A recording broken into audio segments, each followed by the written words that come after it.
Welcome to the Fear and Greed Business Interview. I'm Sean Aylmer. It's been a very big 24 hours for the global economy. First, the US Federal Reserve cut its key interest rate by 0.5 percentage point. Markets had been expecting a rate cut, but 50 basis points was certainly at the larger end of expectations.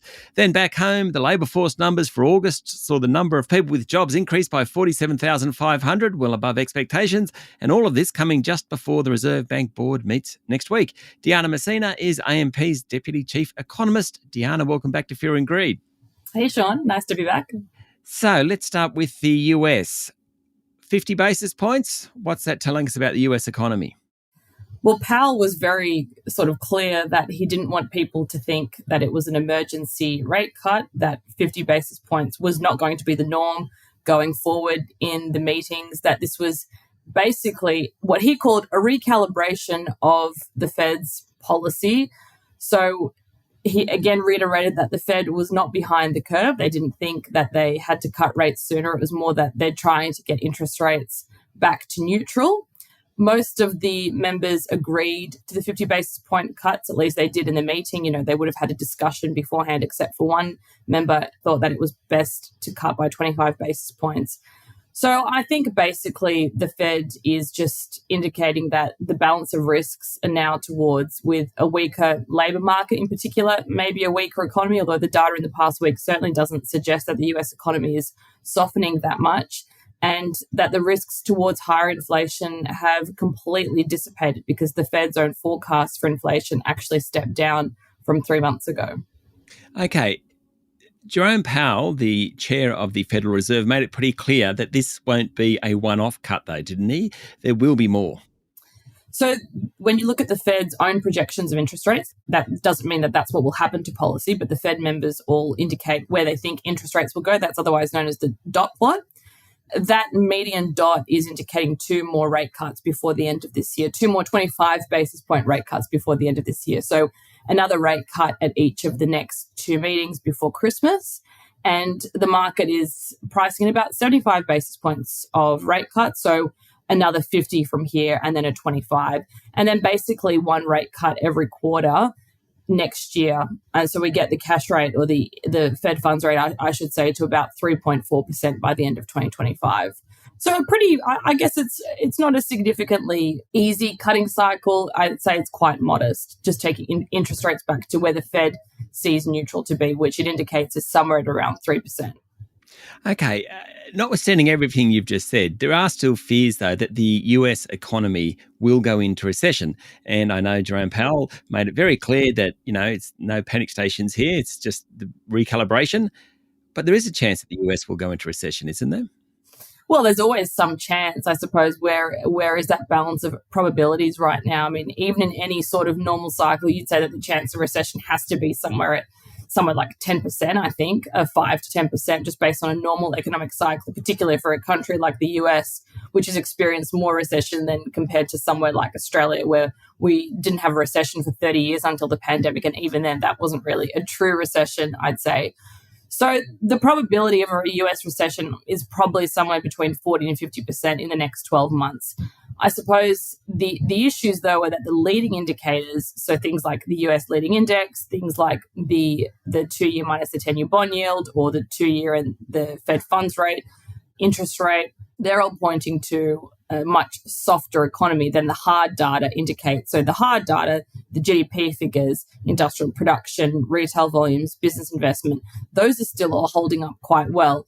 And then, of course, the balancing factor is the labour market, which sort of is meant to give you the best guide as to the picture of the consumer. And usually, historically, when the unemployment rate goes up in the US, it goes up a lot. And it's gone up so far by about 0.8 percentage points, not really that much compared to its normal historical increase in a cycle where the economy is softening. So the expectation is that the unemployment rate could go much higher, although the Fed's forecasts indicate that they think this time is different. They think the unemployment rate will get to about 4.4%, so not really too much further from its current level. In their mind, I suppose the unemployment rate is not going to surge like it has in the past. Stay with me, Deanna. We'll be back in a minute.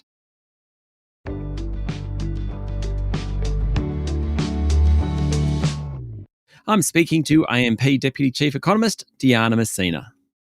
We had the labour force statistics from the Bureau of Statistics yesterday. What did you make of the 4.2% and all those new jobs? I think it's more of the same for the labour market, really. We've seen this quite strong pace of employment growth in Australia in the past 6 months. A part of the strong employment growth is basically that we have a lot of supply going into the labour force every month. So the working age population is increasing by somewhere 50 to 60,000 people every single month because of the high levels of immigration flowing into Australia. But a lot of those jobs, or most of those jobs, are actually getting matched to employment, which you can see through the unemployment rate. The unemployment rate in Australia bottomed at 3.5%. In 2022, it's gone up to 4.2%. So in line actually with the US economy, but a 4.2% unemployment rate for Australia is pretty low.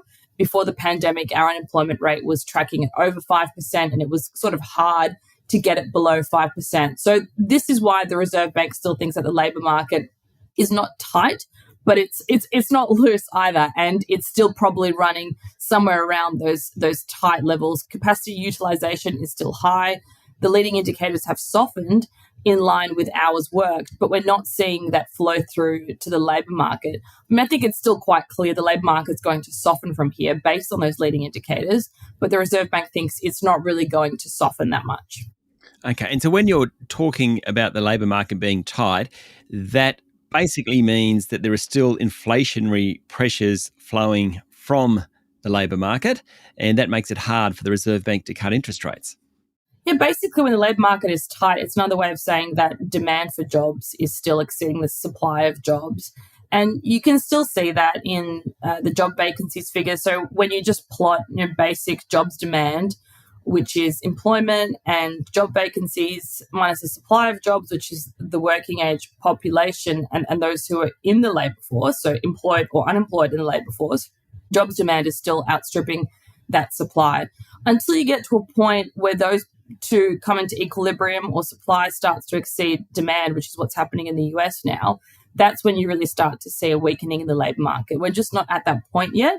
It may take a while to get to that point. We may actually not get to that point in this cycle. We may see the labour market remain in pretty good shape. At AMP, we think the unemployment rate is going to head a bit higher at about 4.5%. But even at 4.5%, that's not a significant weakening in the labour market. I'd say that would be considered a soft landing. What are the risks of a hard landing? What are the risks of actually things going south? I think that there are definitely risks of a hard landing in Australia or US as well, globally. And I'd say that in Australia, for me, it would have to be if monetary policy stays tighter for longer. So say the labour market remains in this quite solid position. We don't see rate cuts come through until mid next year, maybe even later, or if inflation remains quite high, so the Reserve Bank feels like it has to keep interest rates a bit higher for longer, then we could see the labour market unravelling a bit faster.